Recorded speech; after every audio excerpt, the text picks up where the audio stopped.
Hi, hello everyone. This is Chakit from VAC Global Education. In this video, we are going to discuss about end-to-end complete guide of how to study in New Zealand. What are the documents which are required in order to apply? Will New Zealand offer conditional offer letter or not?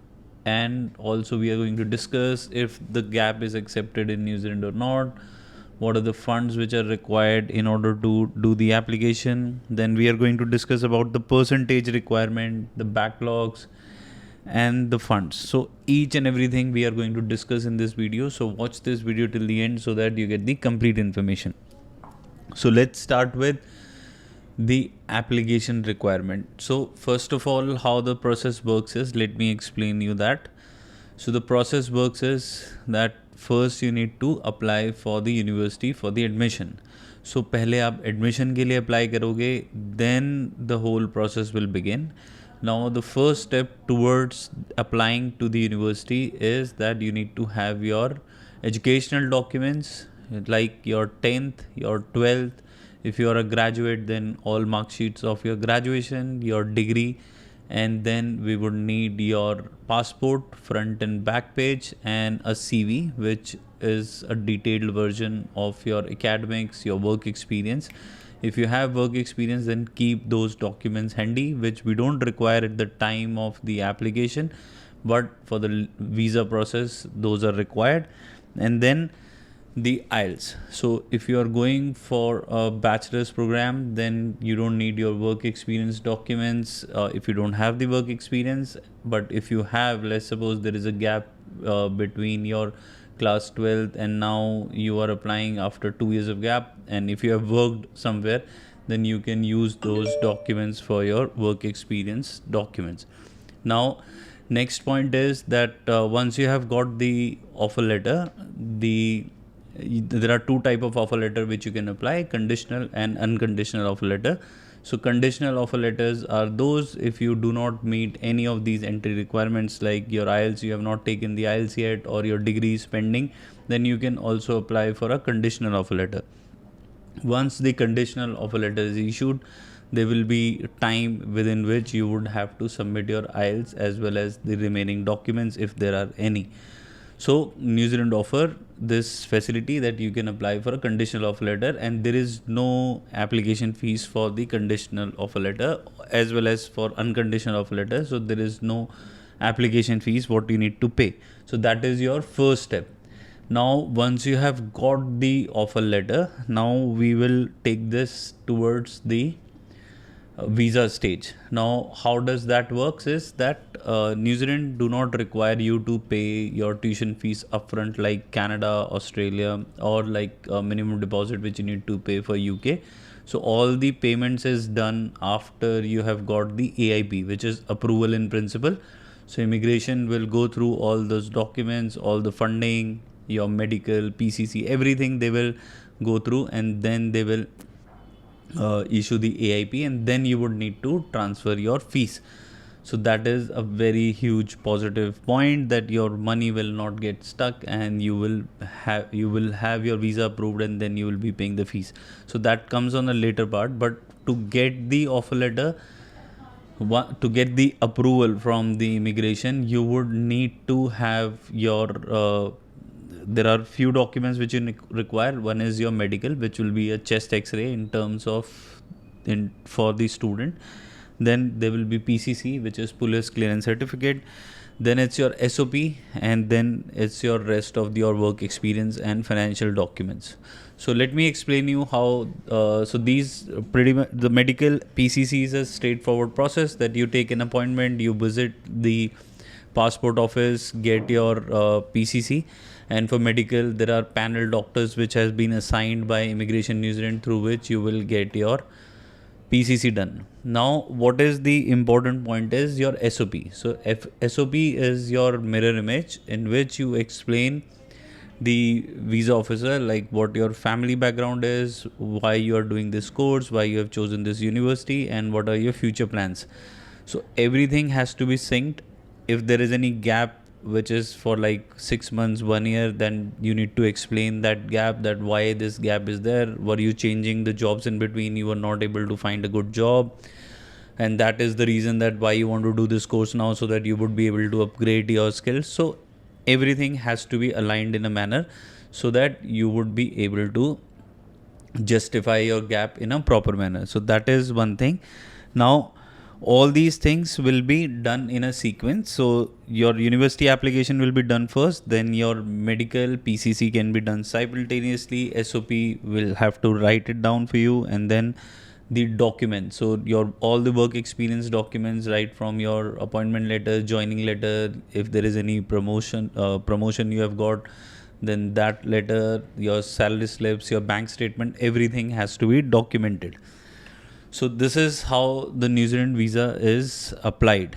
Now I will answer few of the questions which are frequently asked, like how much gap does New Zealand accept? So New Zealand has no bar for the students to study. So even if you are 45, 50 years of age and you have all the work experience documents throughout this time, then you can also apply for a program there.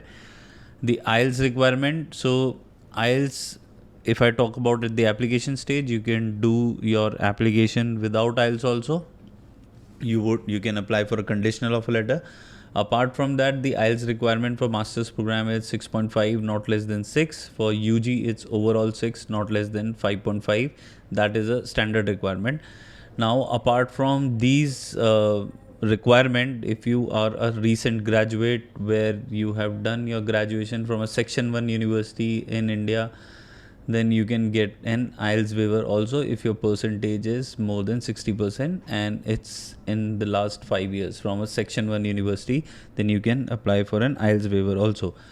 Now, if I talk about the percentage, there are 3 type of institutes or the education providers which are available in New Zealand. First is the university.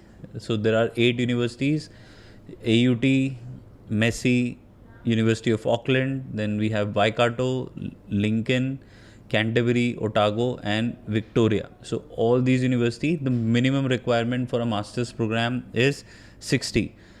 That is the standard requirement. Now if you have like 57, 58, 59, that will also work. And if you do have less than this percentage, then you can also go for a private institute. Now these private institute can be category 1, 2, 3, 4.